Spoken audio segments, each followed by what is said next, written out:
Hello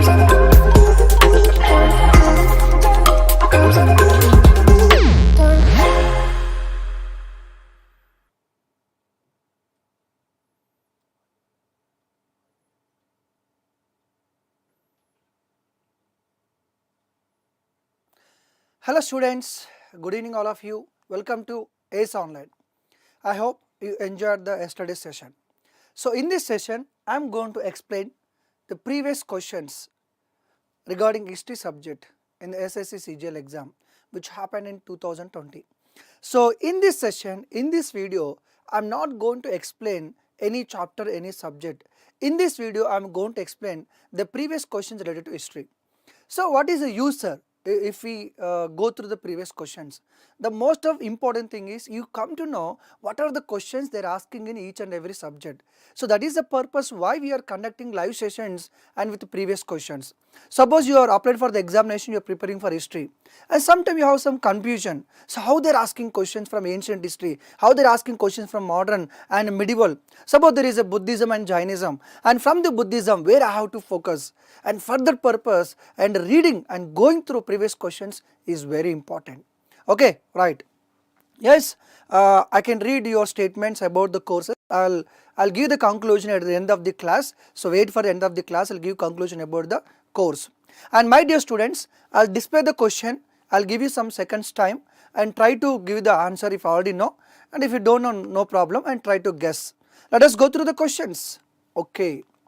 The first question. The Vedic view of an individual and his relation to society is determined by 4 objectives. Remember that when you are reading any question related to any subject, you have to underline the key points. Sometimes they are going to ask not like that. So you have to underline. So 4 objectives of life, which of the following is not? This is very crucial. Sometimes, when you are going through question, you know the question very well, and without looking at not, and students are giving the answer. And after writing exam, and once they reach the home and they realize that, oh my God, I did a mistake. So that is happening for most of the students. So because of that, when you are reading the question, please go through pen. When there is a not, when there is a yes, when there is a no, when there is a true, please underline it. Okay, same. The Vedic view of an individual and his relation to the society determined by 4 objectives of life. Which of the following not one of these? Come to Vedic life, there are 4 things about the life. There are 4 goals for a meaningful life of every individual. So out of 4, which is not? So that is, one is Siddhi, Dharma, Moksha, Artha.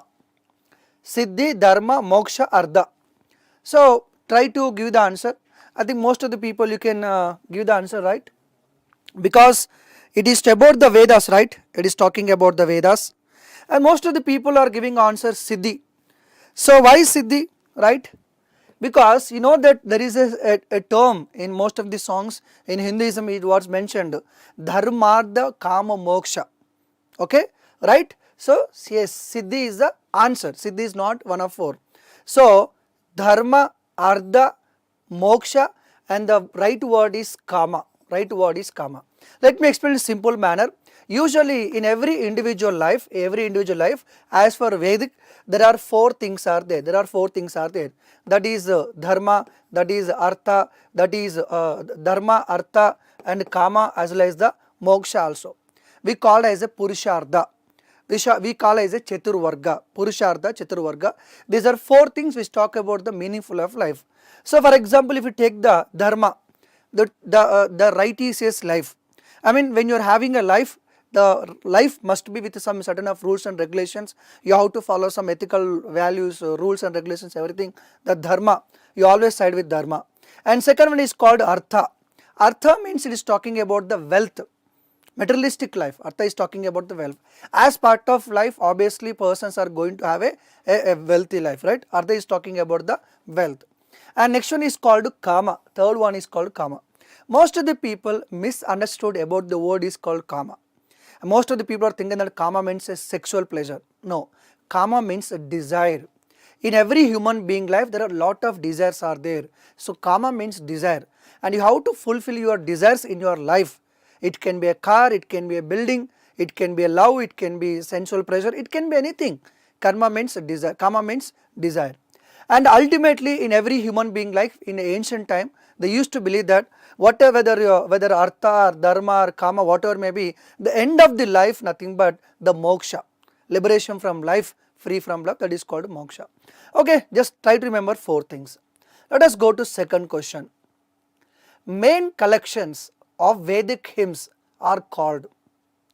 The question is, main collections of Vedic hymns are called Pad, Sutra, Samhita, Mukh.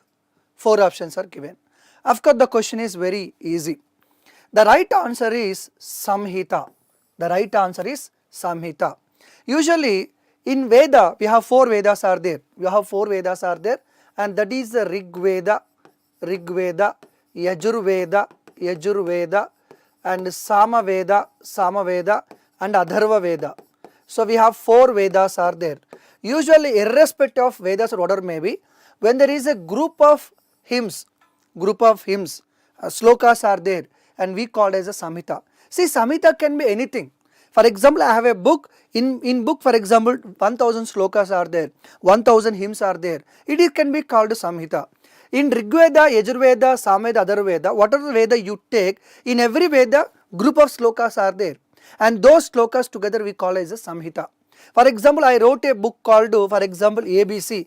In this book, some slokas are there, then it is called Samhita. Any book which contains slokas is called hymns, which is called Samhita. Pada means it is a word. Sutra means, usually sutra means it is a thread. Sir, if the sutra is thread, what we are talking about here?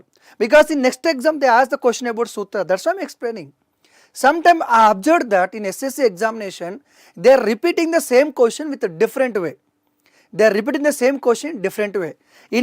this exam they asked about Samhita. Maybe tomorrow exam they ask about the sutra. Sutra means thread, and for the thread you are going to attach some stones or gems or whatever maybe in order. So similarly, sutra means when you are going to organize some slokas, anything in a proper order, it can be called as a sutra with rules and some regulations. So the collections of Vedic hymns are called Samhita. Okay, right. Next question.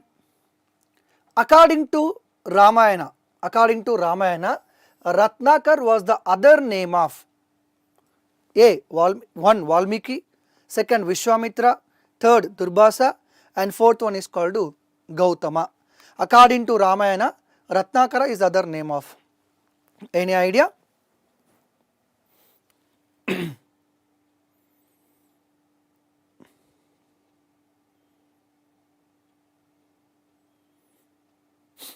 Okay. So I think you know about the Ramayana, right? Okay.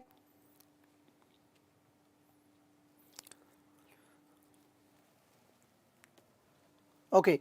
So obviously you can know that is called Valmiki. So before writing Ramayana, the Valmiki, everybody knows it like a robber, right? So the answer is called Valmiki. And Vishwamitra is also great sage, he was mentioned in Vedas, and Durbasa also great sage, and he was in Gautama also one of the great sage in the ancient time. And if you are talking about Dharma Sutras, the first Dharma Sutra in India, in human being's life, was composed by Gautama. We'll come to that based on another question. Next question. The place of Gautam Buddha's birth was known as. Simply the question about the birthplace of Gautam Buddha. As I told in the history in the yesterday class, they are repeatedly asking questions about Gautam Buddha. Okay, Gautam Buddha, Vardhaman Mahavir, all these things. And options are Kavus and Mangarbhani, Lumbini and Mapian. So the 4 options are given. So what is the right answer? Yes, everybody knows that the right answer is Lumbini. Of course, this is very a silly question, everybody can answer. But with this question, we can learn other things also. Okay, right? Now, Kavus is a place which is located in Kerala, and Mangarbhani. So, Mangarbhani is a place located in Delhi, Haryana border. So, this time you can expect a question, or next time you can expect a question. In Delhi, Haryana border, there is a place called Mangarbhani. What is the specialty of this place, sir? So it is considered to be one of the oldest Neolithic site, one of the oldest Neolithic site, not only in India, in the world also. So in India it is considered to be oldest Neolithic site. Neolithic means the Stone Age. We can classify our history into the Stone Age, Copper Age, Iron Age, like that. In the Stone Age we have 3 Stone Ages. So we have Neolithic, we have Paleolithic, we have Chalcolithic, Paleolithic, like that only. So like that it is the oldest Neolithic. And here in this place we found some human beings existence 1 lakh years ago, and we found paintings here which is dated back to 20,000 years. So remember that in next time they'll ask you question, which is one of the oldest Neolithic site in the world. The answer is Mangarbani, and which is located Delhi Haryana border. Clear? Okay, this is a place which is located in Meghalaya Khasi Hills. Is it clear? Okay. Next question. See, while I am reading the question, try to give the answer. At which of the following places did Lord Buddha attain enlightenment? At which of the following places did Lord Buddha attain enlightenment? Okay. Your options: Bodh Gaya, Sarnath, Rajgir, as well as the Vaishali. Of course, most of the people know this general knowledge question, very simple question. Okay. Everybody knows that the answer is the first one, Bodh Gaya. Okay, the same thing in previous year, and not 2020, in previous year, they asked one question. So what do you mean by enlightenment? They asked a question in previous examination, what do you mean by enlightenment? Now most of the people say that Buddha had enlightenment. What do you mean by enlightenment? So if you already know the answer, try to give the answer. Enlightenment is nothing but the Buddha realized, he got the truth. He got the answers for all his questions, that realization about the life. He got he was realized about the life, right? So that was the Bodh Gaya. Then what is the specialty of Sarnath, sir? Any idea? Sarnath, which is located near the what? In Uttar Pradesh or Madhya Pradesh or Bihar? I am asking question to you. Where Sarnath is located? What is the specialty of Rajgir and what is the specialty of Vaishali? Let me explain the next question. So where Buddha got enlightenment, and that was at Bodh Gaya is the right answer. In Buddha life there are totally 5 stages are there. 5 important instances what happened in Buddha life. The first one is called birth of Buddha. Birth of Buddha, and Buddha was born in Lumini, everyone knows that. And second is called when the Buddha left palace, and every event associated with Buddha life, related to a symbol. For every event of Buddha life there is a symbol. For example, when the Buddha was born, the symbol is lotus. When the Buddha left the palace to find out the truth, and the symbol is horse, his horse. And third one, I told you he got enlightenment. And where Buddha got enlightenment? Under Bodhi tree. Under Bodhi tree got enlightenment. And the symbol was Bodhi tree. And fourth one, after enlightenment, and Buddha was given some kind of, it is called preaching ceremony to some other people at Sarnath, and it is called first preaching ceremony. The symbol was Dharma Chakra with 8 spokes. And last one, the death of the Buddha. After death of the Buddha, what are the ashes, what are the remainings? On the remainings, and we built stupas. And so many people don't know that what is the stupa actually. So after death of Buddha, what are the remainings of Buddha? The ashes, whatever may be, on the ashes, and we built that is called stupa only. Stupa actually built on the remains or ashes of the Buddha. Is it clear? So the death symbol of Buddha, it is called stupa. So this is also expected question in the next examination. So every important event in Buddha life followed by a symbol. So birth lotus, and when he left the palace horse, and enlightenment Bodhi tree, and first preaching ceremony Dharma Chakra, and fifth one, and that is called stupa. Is it clear? Okay. So this is a tree, and this is a place where Buddha got enlightenment, and every year December 8th, they used to celebrate Bodh Gaya day like that. Okay. Next question, my dear students. At which of the following places did Lord Buddha give his first sermon on the 4 noble truths? Just now I told you. That's why I told in the yesterday class also, Buddhism, Jainism is very, very important. Repeatedly they are asking questions in different way. Is it clear? Okay. So The options are Lumbini, Bodh Gaya, Sarnath and Rajgarh. See, 3 places already given here. Okay. Now what is the answer? First, what is the answer? The question is, Lord Buddha gave his first sermon. First time he spoke, right, about the 4 noble truths. Where? So now let us go through the options. Lumbini actually it is a place Buddha was born actually, where Buddha was born, birthplace. And next one is Bodh Gaya. Bodh Gaya, where Buddha got enlightenment. Just now we discussed. After enlightenment, Buddha went to Sarnath. After enlightenment, Buddha went to Sarnath and he was the first preaching ceremony. That is the right answer is Sarnath is the right answer. Rajgarh, okay, it is not the matter and it is not associated with Buddha 5 important lives. So now 3 questions, 3 answer. Where Buddha was born, where Buddha got enlightenment and first preaching ceremony of Buddha. And one more thing, 4 noble truths. So Buddha talked about 4 noble truths. The first thing is the world is full of misery. The world is full of misery. Everybody is crying, everybody is unhappy. And what is the reason for this misery? The greedy, the desire. The world is full of misery, first thing. Second thing, second statement, second noble truth. The root cause for the greedy, the root cause for the misery is desire. Okay, like that 4 noble truths. We will discuss other way. Next question. Which of the following Buddhist sites is located in Uttar Pradesh? This question is little bit difficult. Question is simple but difficult. Which of the following Buddhist sites is located in Uttar Pradesh? A. Amaravati, number 2 Sanchi, number 3 Karle, number 4 Sarnath. Actually 4 places are associated with Buddhism, but they are asking question, this city, this place is located in which city? So what is the answer?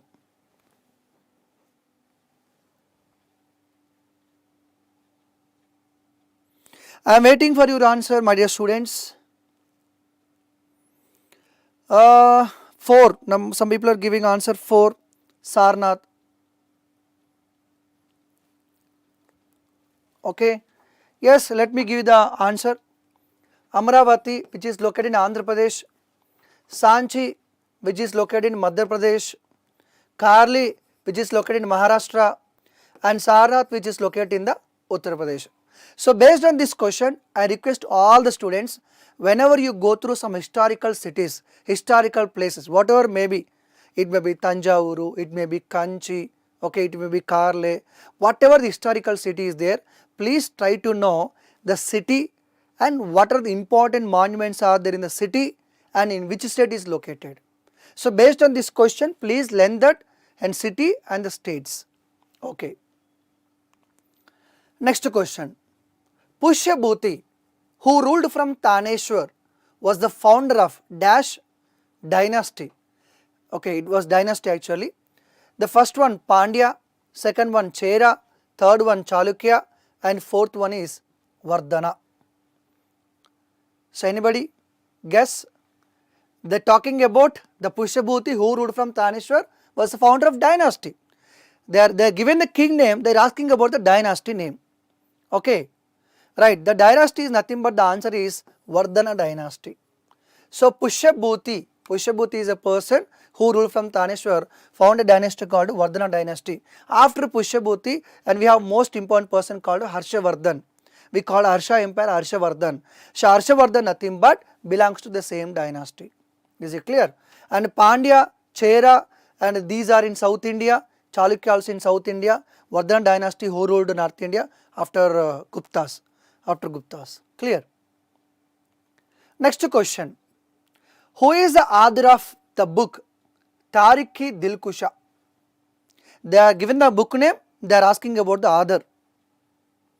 Bhimsen, Charaka, Panini, Susruta.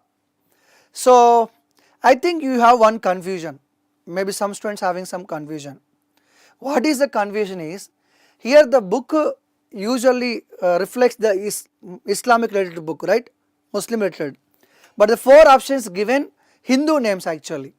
So some may, if the, for example, one of the option is none of the above, some students with confusion, the book is look like Urdu or Persian language and all the third three people are Hindus, like that, maybe none of the above is answered. Not like that. The right answer, any guess?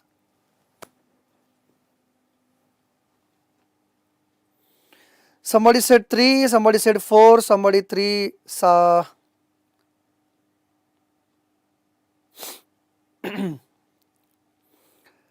right.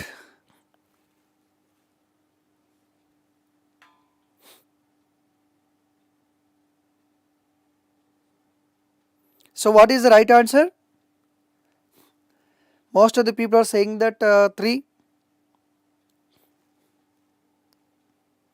No. Let me tell you the right answer. The right answer is Bhimsen. The right answer is Bhimsen. If you know some little bit history, you can go through this one. Because if you know the ancient India, see, a very simple thing. Sometimes without knowing the right answer also you can give the answer if you have the basic knowledge. This book in which language? It looks like Urdu, Persian, like that, okay? And Islam was entered into India during medieval India. Islam was entered into India is during medieval India, right? And if you see about Charaka, Panini, Susruta, these are belongs to ancient time. They are belongs to ancient time, and the book is talking about Persian or Urdu. If you have some kind of common sense, you have some basic knowledge about history, immediately go for Bhimsen only. Without knowing the right answer, you can go for right answer. Am I right? Right. Let me tell the story. Actually, there was a controversy. When you talk about the king Aurangzeb, some good thing we talk about him, some bad thing also we talk about him. So many people thought that Aurangzeb was carried out some anti-Hindu policies, he destroyed some temples, some kind of news is there. He was against Hinduism, he took many number of decisions against Hinduism. Of course, that controversial is going on about Aurangzeb since many years. So, and he is a person, Bhimsen was a soldier. Bhimsen was one of the loyal soldier. His entire family members, father, grandfather, all these people, and worked for Aurangzeb. And he wrote a book.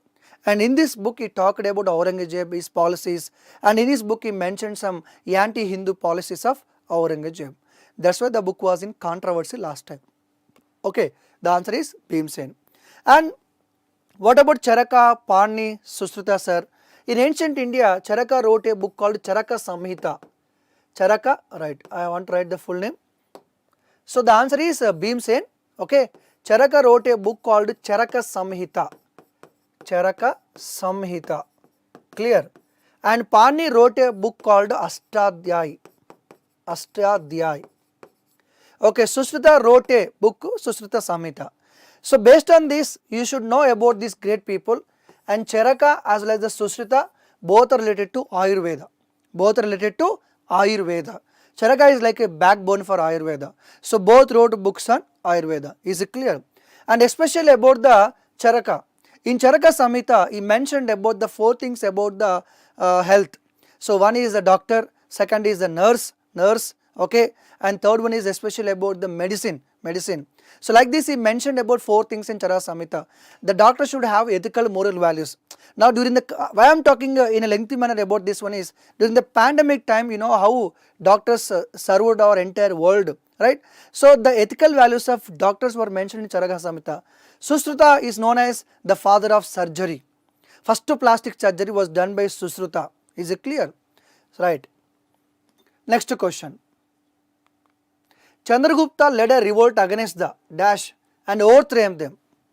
So the question is, Chandragupta revolt against somebody and overthrew the dynasty. Okay.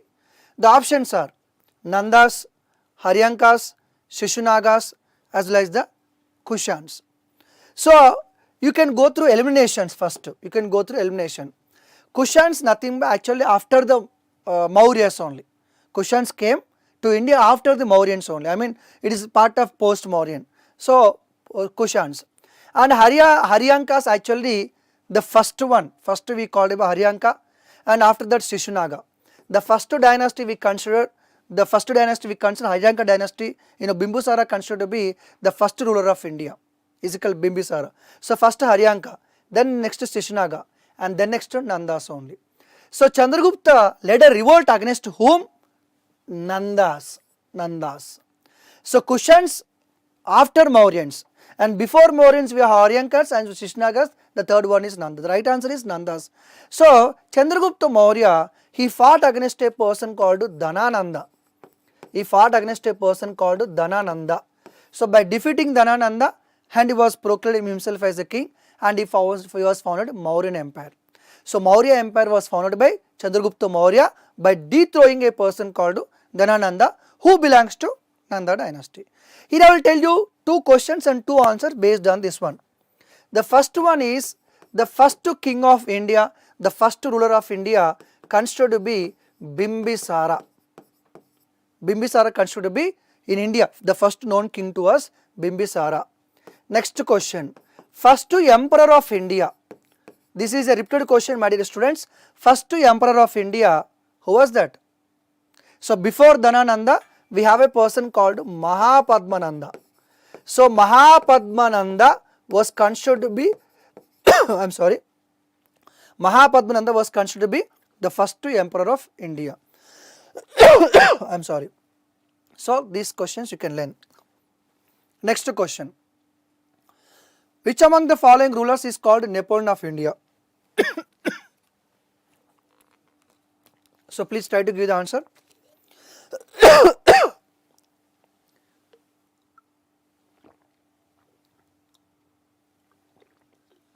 Which among the following as the rulers is called Napoleon of India? In examination, these kind of questions are very common. Who is known as Einstein of India? Who is known as what we called so many writers are there. So what is the answer?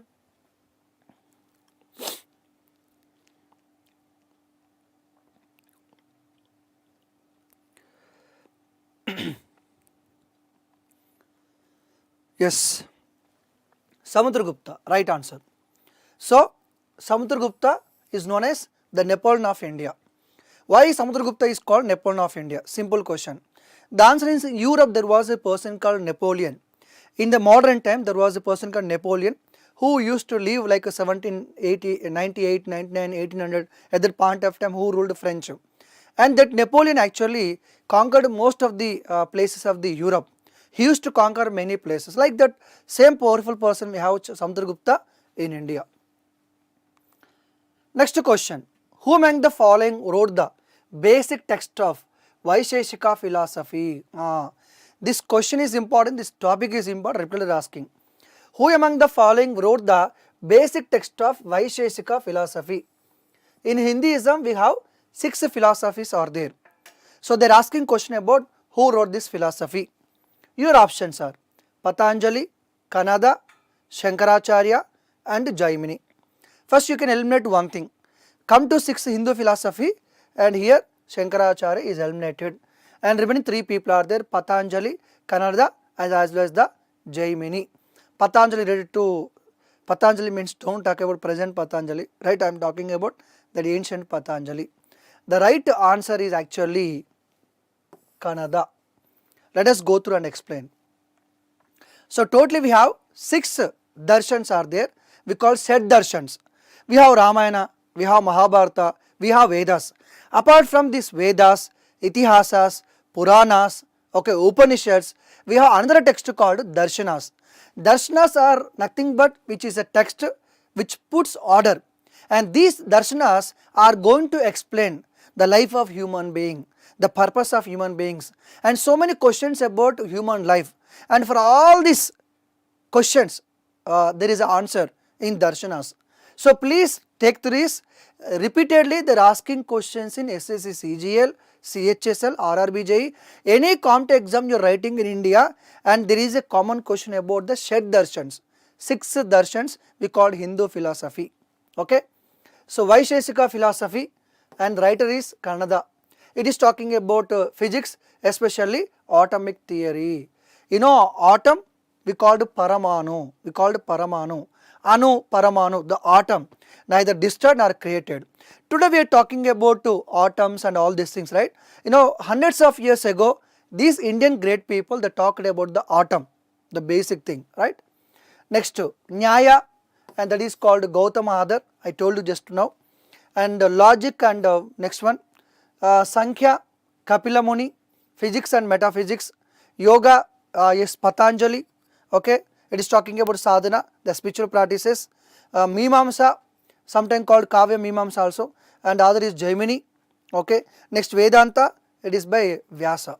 So in examination definitely they'll ask you question about the darshan name or maybe teacher name and what it teach. So please note about this one. Is it clear? Okay. Right, these are the questions about ancient India. Just take the 2 minutes break. I'll come back, we'll discuss medieval India questions.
Welcome back. These are the questions related to ancient India. See, I am explaining not all the questions. I am explaining regarding SSC CGL, which happened in 2020. In the next session, we'll come up with the other questions, examination oriented question. These are previous questions only, and you can expect more number of sessions in the future where we can predict some questions in the examination. This is only previous questions. Okay, right. Now first question is, the Sun Temple of Odisha was built in the 12th century AD by which of the following emperors? Simple question is, who built Sun Konark Temple? Clear? We have four options: Dharmapala, Narasimhadeva, Karavela, Vijayasena. Usually in GK sometimes you go with the elimination process. Elimination process. Simple, I'll use it here. Sometimes you can use it. They clearly mentioned that it built in 12th century. Now if you talk about four people, talk about this Karavela. Actually Karavela belongs to Odisha, Kalinga Rajya, okay. But Karavela belongs to somewhere else BC, 2nd century BC, like that only, when the Shatavahanas are there. So this person is eliminated. Is it clear? And next person is called Vijayasena. Vijayasena before that only. Next person is called Dharmapala. Actually Dharmapala belongs to Pala dynasty. The Pala dynasty founder is called Gopala. After Gopala, we have a person called Dharmapala, and this Pala dynasty most of them ruled over Bengal and Bihar. Bengal and Bihar, Pala dynasty. So we are talking about Sun Konark Temple in Orissa. So obviously the answer is Narasimha Deva. So Narasimha Deva is right answer. So Sun Temple at Konark, which was built by Narasimha Deva, is right answer. Is it clear? Okay. So sometime in the question, through this question I am answering to you. Whenever they asked a question, they mentioned about the century, and please go through four options. And this is advantage, actually I am telling that. When you come to the history, when you know about the dynasty time, the kingdom time, the king time, and like this you can use in the elimination process. I know that Karavela belongs to 2nd century BC. Immediately I am going to eliminate this person immediately. I will put the X mark only. So that is the advantage in ancient India, medieval India, when you know about their period, century, year, like that. So for that purpose I am explaining like this. Okay. Now based on Sun Temple Konark, I want to give some extra information. What is that extra information? The Sun Temple Konark Temple based on two words actually, Kona and Arka. Kona and Arka. It is nothing but an angle, right? Okay. Next 1250 was built around 1250. The Sun Konark Temple, also known as Black Pagoda. It was also known as Black Pagoda. Puri Jagannath Temple, sometimes known as White Pagoda, it is known as actually Black Pagoda. Is it clear? Okay. And one more thing I want to explain. It is called Bilateral Triangle. Sir, this is history previous question explanation, and you are showing some triangles, right? Is it mathematics? No. Actually in Odisha, they built temples in a triangle manner. Is it clear? If you talk about the Odisha, for example, like this, Odisha like this, right? This is like triangle.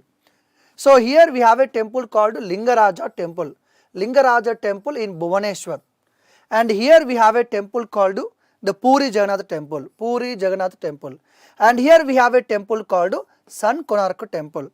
If you go through Orissa map, you can absolutely you can see this is Puri Jagannath Temple, here Bhubaneswar, and here we have a Sun Konark Temple, like a triangle kind of thing, right? So it is called bilateral triangle. Is it clear? So Konark, Konam, it is nothing but an angle. Is it clear? Okay, this extra information I am giving here.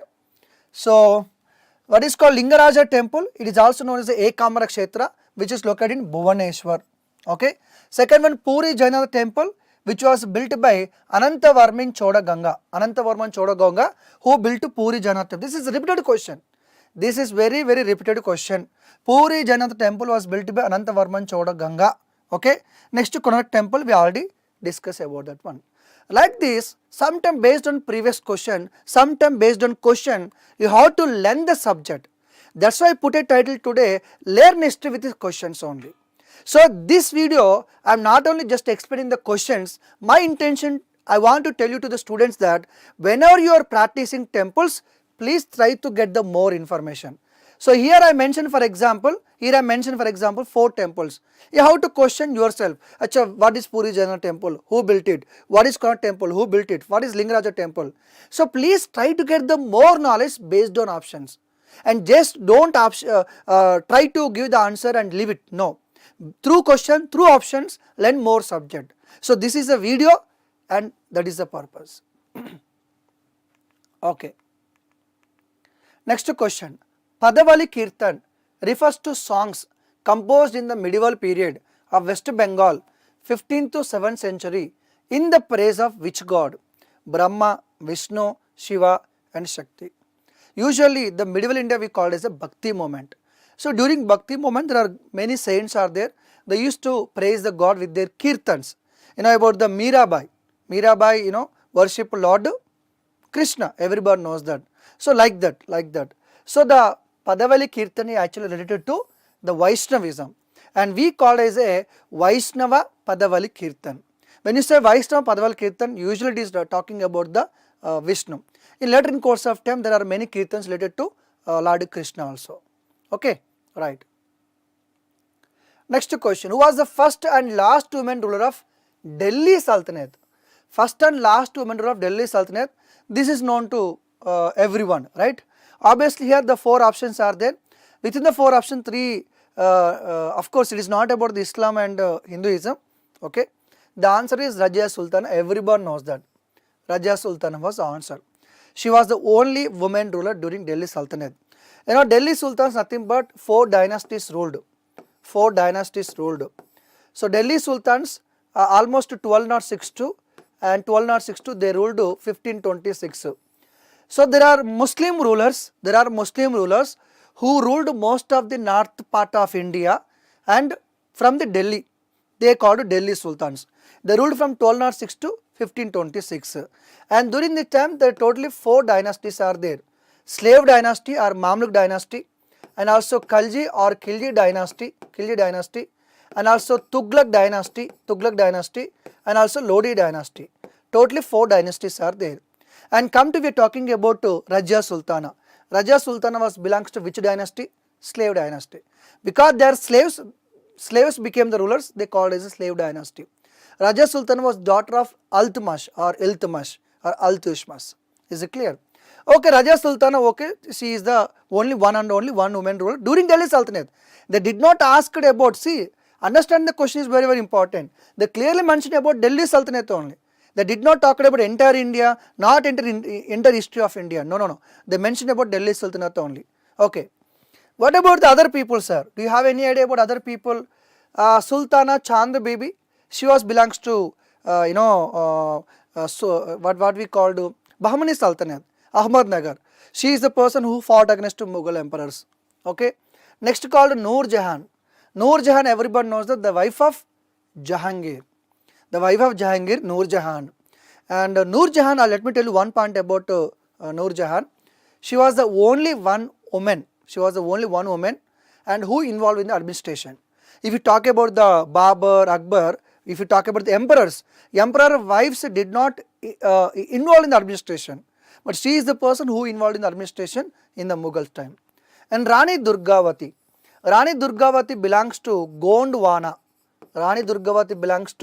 Gondwana in central India, and she fought against Mughal Emperor Akbar, and many people in that area they took the inspiration from Rani Durgavati, and she fought against the Mughal army and till her death. She sacrificed his life.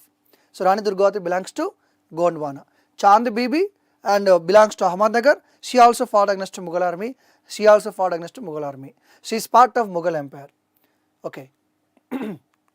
Next question. Who among the following Sikh gurus founded the Tarantaran Sahib? So with this name 2 things are there. One is called, so they called as a Sahib. Sahib means in a temple, Harimandar Sahiba temple. So with this name there is a temple, with this name there is a city. 2 things are there. So Tarantaran is a city, Tarantaran Sahiba is a temple. Who built it? The answer is Guru Arjan Dev. Guru Arjan Dev was built it. Okay, let me show the picture here. This is, it looks like same like golden temple, same golden temple. So it is like Harimandir Sahiba, which is located in Amritsar. But what is the specialty of this Sahiba is that the biggest Sarovar. If you see Golden Temple, you can see Sarovar, the lake. In every Sahiba there is a lake, right? And this is called biggest Sarovar. So biggest Sarovar located in which of the following temple? They will give 4 options. The answer is Tarantaran Sahib. Okay. Next question. Which of the following is a work on statecraft written by Krishna Deva Raya? The question is talking about which was written by Sri Krishna Deva Raya. Now go through 4 options. First we will go to elimination. When you know the direct answer, just go through it. When you have some 50-50 chances, immediately you should go for elimination. Tolkapiyam is related to what? Tamil literature. It is Tamil literature. The first grammar book on Tamil, that is called Tolkapiyam, written by Tolkapiyar. So it is not. Next, Karpura Manjari. Karpura Manjari written by a person called Rajashekara. Written by whom? Rajashekara. Not by actually Sri Krishna Deva Raya. And next to Kadambar also not written by one.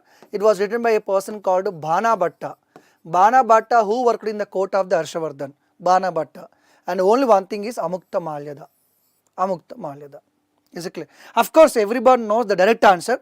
But sometimes we have to go through elimination when you don't know the answer. So if you want to go for elimination also, you should have some basic knowledge. Okay. So that's why I am telling, having basic knowledge, having knowledge over all the issues which will help you for elimination. Is it clear? Okay, Amukta Malyada. Right. Next one. The Mysore Palace was the residence of. Very simple and silly question. When you say Mysore Palace, and we know about the Odayars. Odayars are the people and who located in Mysore. They are the people who built to Mysore Palace. Come to Odayars almost in 1300, 13th or 14th century, and there was a person called Yaduraya Odayar. So Yaduraya Odayar was the person actually who founded the Odayar dynasty in 1300 time. So it was one of the oldest dynasty. But from 1300 till 1948 we have many Odayars are there. But here the question is about Mysore Palace related to whom? Related to Odayars, okay.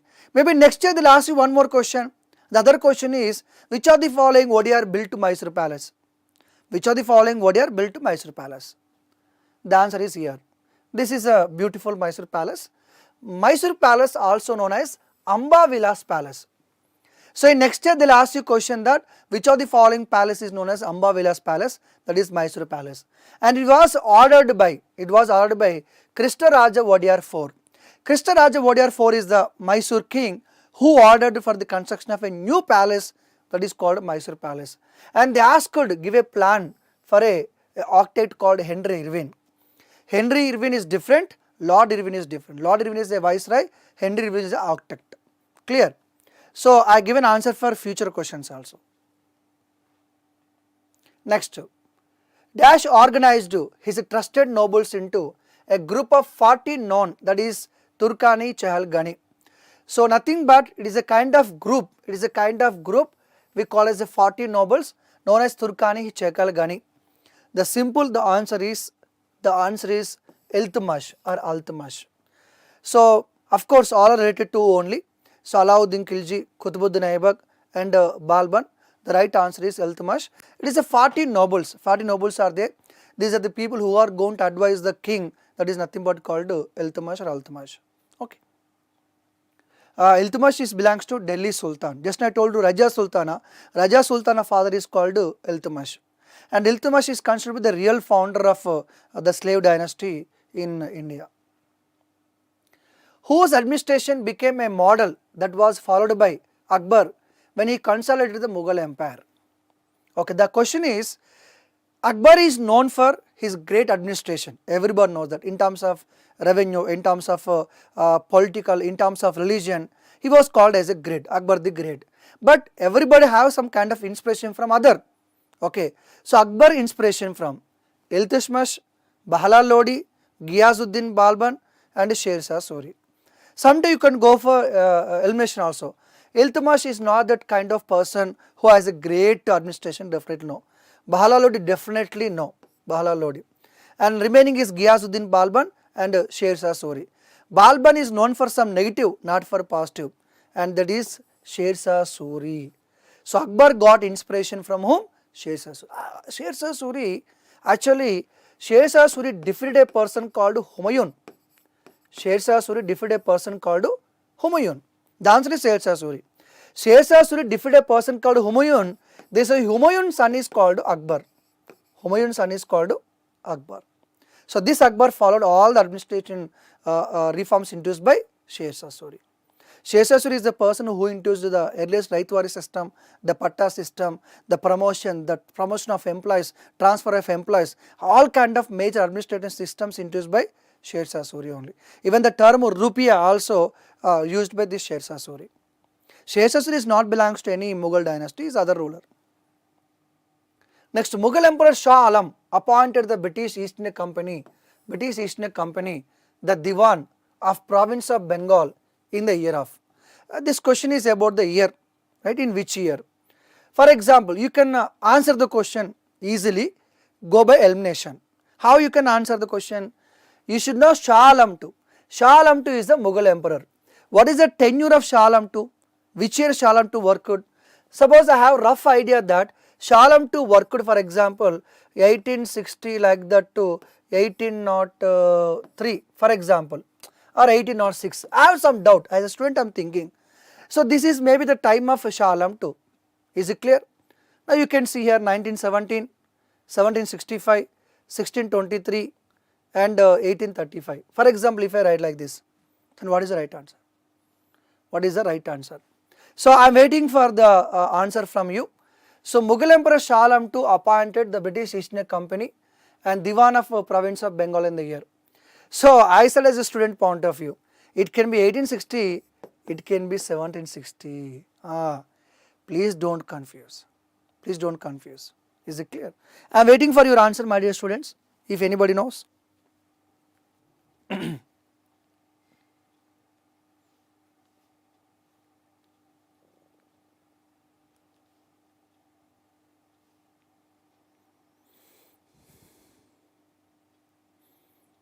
You are great, sir, more than Akbar. I am a great more than Akbar. Oh man.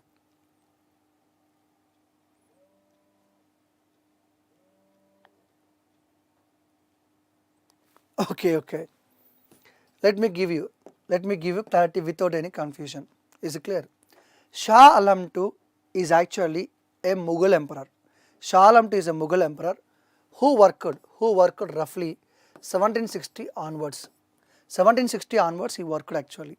So 1623 no, and 1917 no. 1917 there is no Mughal emperor at all. Is it clear? And next one 1835. 1835 no. The only one thing is 1765. Actually this is no lengthy discussion about this question. But why I am discussing, why I am spending more time on this one? Because please try to remember the king's time. So you are going to save your time in your examination. Suppose you don't know about the Shah Alam II time, here you have to spend more time. It is waste your time also. Clear? So let me tell you what is this. 1764 there was a Battle of Buxar. 1764 Battle of Buxar. In the Battle of Buxar, the British defeated 3 people. One of the person is called Shah Alam II. 1764 Battle of Buxar. And in 1765 there was a treaty called Treaty of Alhabad. As for this Treaty of Alhabad, Shah Alam II given Diwani rights to East India Company. In the Battle of Buxar, British defeated Shah Alam II. Is it clear? And 1765 they signed a Treaty of Alhabad. As part of Treaty of Alhabad, Shah Alam II granted Diwan rights to East India Company. So what do you mean by Diwan rights to East India Company, sir? So that is called revenue rights. That means as per this rights, the East India Company can collect the taxes directly from people in Bengal. In next exam they'll ask you question. So British got Diwan rights as per Treaty of Alhabad. What is that? They got revenue rights. They can collect the taxes from Bengal people directly. In the next exam they'll ask you question. As per which of the following treaty the British East India Company got Diwani rights? What is the answer? Treaty of Alhabad. See, Raju sir is giving answers for future questions also. Right?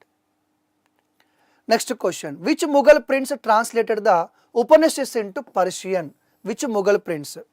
The given 4 options. Of course, the direct right answer is Dar Shikoh. You know about the Shah Jahan? Right. Shah Jahan had many number of sons. I don't know how many, but mainly 4 major 4 sons are there, and one of the son is called Dar Shikoh, and one more son is called Aurangzeb. Dar Shikoh is loved the Indian literature. He loved the Indian literature. That's why he translated many number of Indian or Hindu literature into Persian other languages. And one of the most important thing is called, he translated the Upanishads. So Dar Shikoh is a son of Shah Jahan, and this Dar Shikoh was killed by his own brother, that is Aurangzeb. Aurangzeb was become the next ruler. Okay. In which of the following years was the Mughal Empire established by Babar? A very simple question, Babar. Mughal Empire was established in 1526. Mughal Empire was established in 1526. That was by whom? Babar. By defeating whom? Ibrahim Lodi. So Babar is not belongs to India. He was in Central Asia, especially that Kabul, Samarkand, that area. So Babar came to India. Babar is not belongs to India. He came to India. Once he came to that point of time, North India was ruled by Ibrahim Lodi, and there was a battle called First Battle of Panipat. So in the First Battle of Panipat, Babar defeated the Ibrahim Lodi. But defeating Ibrahim Lodi, and he was established Mughal Empire.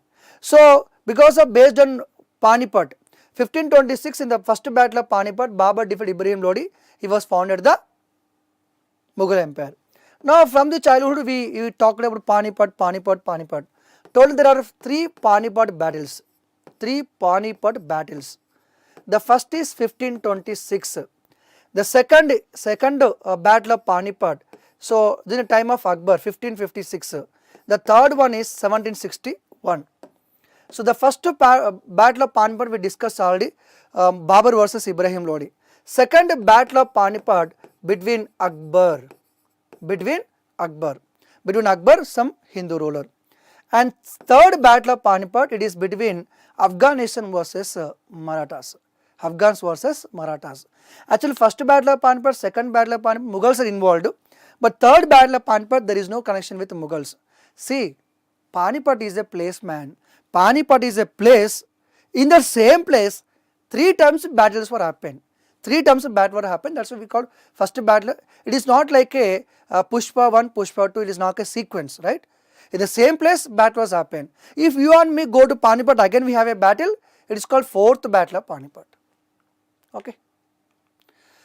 Which of the following act, the question is about the act, introduced federal features?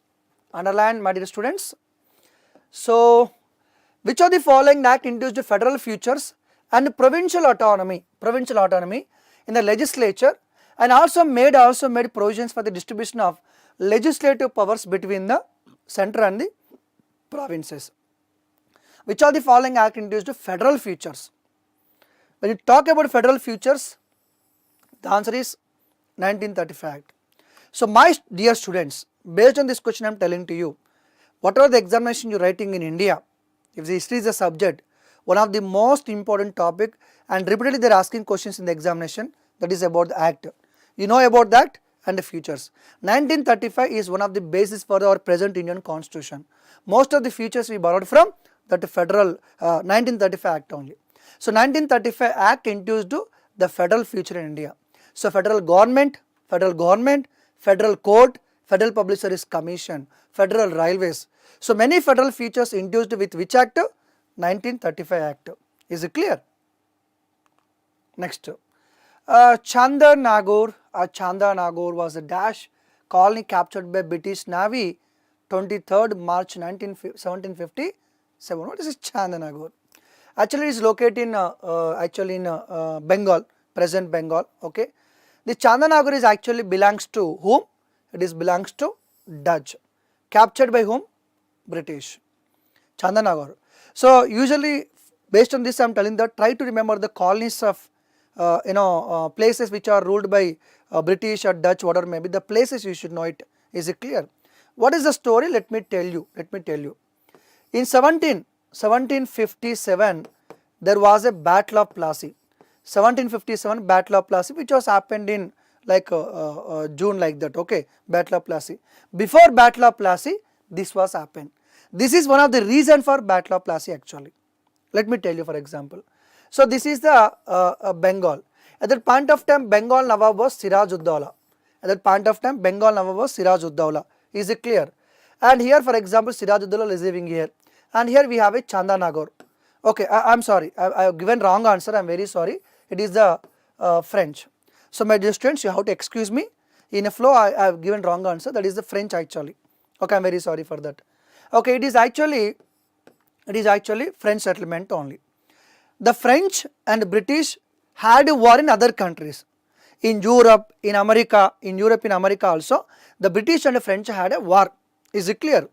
In Bengal at that point of time, the British army captured Chandanagore. The British army captured Chandanagore because it is related to whom? French only. So after this one, the British asked to Bengal governor Siraj-ud-Dawla, hey Siraj-ud-Dawla, are you going to support us? Are you going to support French? And are you remaining neutral? In 1757, I am telling that. So the British captured and attacked Chandanagore, which is related to French only. And Siraj-ud-Dawla decided to fight against British, and that led to Battle of Plassey. So after capture of Chandanagore, and the incident led to a battle that is called Battle of Plassey. In the Battle of Plassey, the British defeated the Bengal Nawab called Siraj-ud-Dawla. Okay. Who among the following assassinated Sir William Hutt Curzon-Velly? Simply, who killed Curzon-Velly? So who killed Curzon-Velly? Sukhdev Thapar, Surya Sen, Madanlal Dhingra, Khudiram Bose.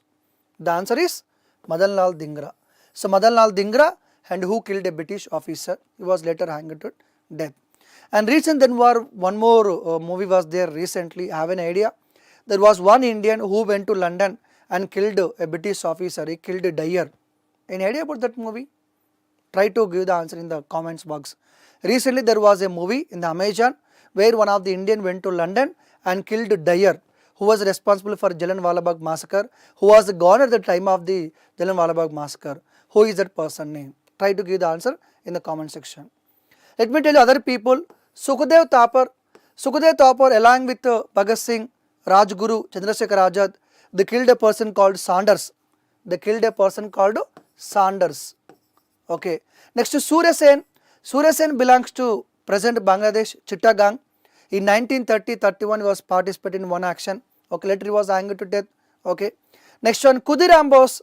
Khudiram Bose is a very young person, one of the youngest freedom fighter in India, Khudiram Bose. Khudiram Bose, like 1907-8 at that point of time, they along Khudiram Bose and Prafula Chaki, I am sorry, both tried to kill a British judge. He was hanged to death. Khudiram Bose. All these four people worked against the British. Next, I am very sorry. Who among the following was the first Indian to unfurl the tricolour on foreign land? This is one of the repeated question in exam. For the first time, who unfurled Indian flag? Not present exactly Indian flag, the Indian flag at that point of time we are feeling. Unfurled in foreign land. The answer, if you go through this one, Anne Besant actually she came from Ireland, she was settled in India. Begum Hajarat Mughal, she was participating in Sipai revolt in India. Okay, and you can two options are there, Bikaji Kama, Lakshmi Sehgal, because both went to foreign. But the difference is Lakshmi Sehgal is part of Subhash Chandra Bose army. Subhash Chandra Bose went to other country, she was part of army. Subhash Chandra Bose founded Indian National Army. In this Indian National Army, 4 regiments are there: Gandhi Regiment, Bose Regiment, Nehru Regiment, and 4th one is called Jhansi Regiment, Jhansi Lakshmi Regiment. And the Jhansi Regiment was led by Lakshmi Sehgal. And what is the right answer? Bikaji Kama. Madam Bikaji Kama Rustum. She is the person actually initially went to London. And later went to Paris. And from the Paris she led the revolt. And from the Paris she went to a country called Germany. And within the Germany, within the Berlin, there was a place called Stuttgart. there was a place called Stuttgart, and in the Stuttgart some conference was happened. In the Stuttgart conference was happened. In that conference she was unfurled flag. So the first Indian who unfurled the Indian flag on foreign soil, Madam Bikaju Kama Rustam. Some people called her as the mother of revolutionary fighter in India. Is it clear? Okay. Who among the following was the Nizam of Hyderabad 1947? Who was the Nizam of Hyderabad in 1947? Usman Ali Khan, Nazir Jang, Mir Mehboob Ali Khan, Akbar Ali Khan. 4 options are there. Why this question is asked? Very simple. Because when we got independence, most of the princely states joined into India. But some of these states which are not joined to India, that is Hyderabad. That's what the question was asked. So after independence 1947, the Jammu and Kashmir, the Junagadh, the Hyderabad did not join either Pakistan or India, right? So this Nizam, the last Nizam of Hyderabad, and he want to remain independence only. The answer is Mir Usman Ali Khan. The answer is Mir Usman Ali Khan. So this Mir Usman Ali Khan, the last Nizam of Hyderabad, and this Hyderabad was became part of India 1948 September 17th. So 1948 September 17th, the Hyderabad was became part of India. He was the last Nizam, Mir Usman Ali Khan. Nazir Jang, his son. Nazir Jang is the previous. These are the previous people. In which of the following years was the All India Harijan Sevak Sangh was established? So the options are 1919, 1942, 1932 and 1928. Okay, for this question you have to know the direct answer. The answer is 1932. Founded by whom? Gandhi. It was founded by Gandhi. Harijan Sevak Sangh. Let me tell the story. Initially it is called All India Yanti Scheduled Federation, like that. Later Gandhi changed as All India Harijan Sevak Sangh. Who is Harijan? Dalits, the depressed class. What happened? Let me tell you. Gandhi and also Ambedkar. Gandhi and also Ambedkar both attended Round Table Conference 2. I am not talking about Round Table Conference 1, 3, no, I am not talking. Both participated in Round Table Conference 2. In this Round Table Conference 2, Ambedkar proposed separate electorate to depressed class or Dalit. That was not liked by Gandhi. That was not liked by Gandhi. Then Gandhi came to India and he was put into jail. And later they announced that British government is giving separate electorate to Dalits or depressed class. Is it clear?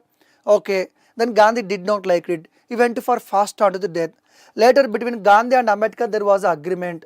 So, and in this agreement one important thing is they decided to give reservation to the Dalits or depressed class. Actually the political reservation to Dalits or Harijan, whatever the term you are using, or depressed class, first time came because of agreement between Gandhi and Ambedkar only. So this incident was happened in 1932.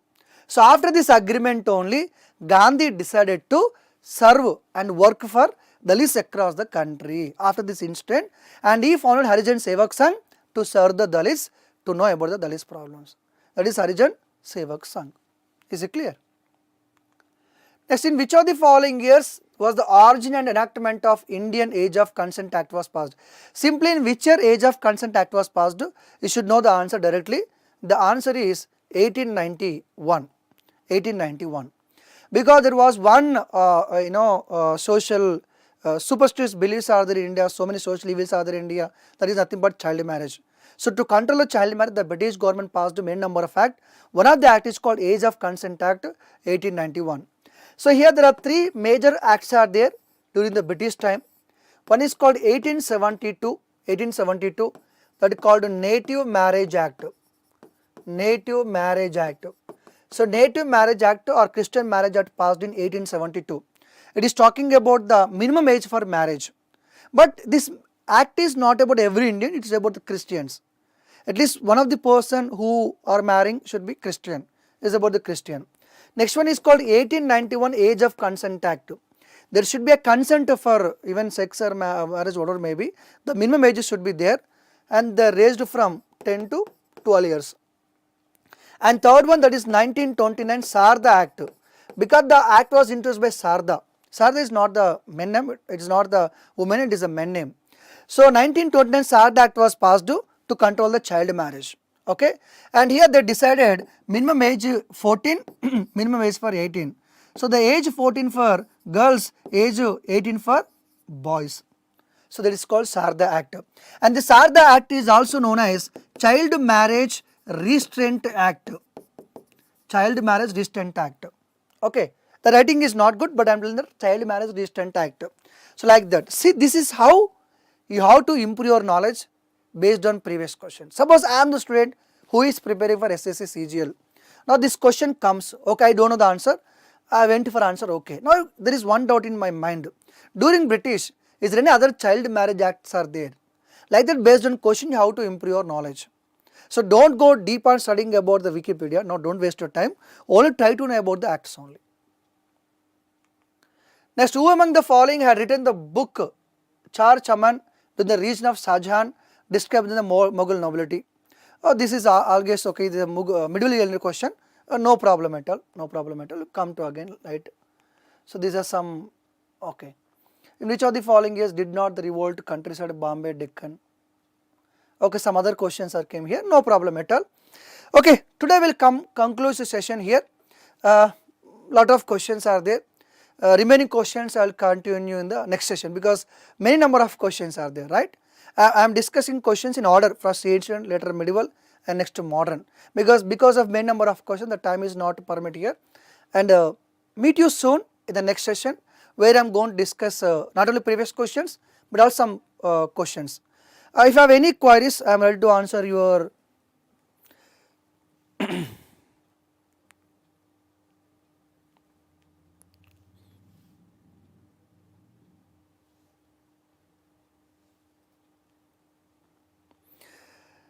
so if you have any question, if any concern, I am ready to answer.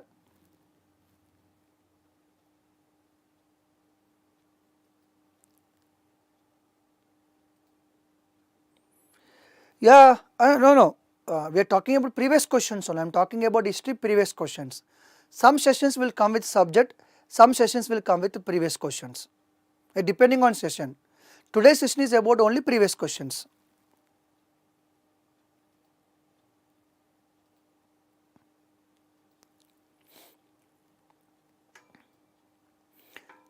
Okay, Prashant. See, more sessions are going to come, don't worry, this is only beginning. I told that I'll teach you history with questions, more sessions are going to come. This is only like a teaser, like a trailer, this is only basic. More sessions are going to come on different subjects like quant aptitude, English, polity, geography, economy. We have great team. Other GS faculties also will come on live session. They are going to tell you what is the geography syllabus, what is the economy syllabus, what is the polity syllabus, how they are going to ask the questions in the examination, and they will also explain the previous questions also. So on every subject there will be some kind of sessions are going to happen in the future. Yeah, I am going to start in the next session. I am going to discuss about Indian culture, because I told you there are minimum 2 questions on Indian culture, and the session will be at next level. Trust me that the next session on Indian culture will be next level. I am not doing any exaggeration, but will be a beautiful session on Indian culture. Definitely will feel very happy for that session. These live sessions are free now. See, YouTube session, these live sessions are obviously free for everyone. But obviously there will be paid course is there, the entire course paid course is there. But the date as I told in the previous run will announce later. Yeah, PDFs also will announce, definitely we will give you PDFs also. From my side these questions I will give you as a PDF. By today night or tomorrow morning, please go through description. In that link the PDF will be available today night or maybe tomorrow morning.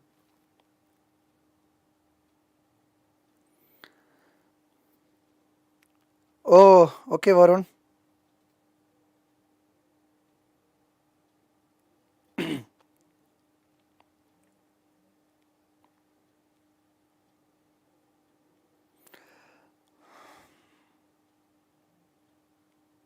Okay, right. So thank you for this lovely session, and meet you soon.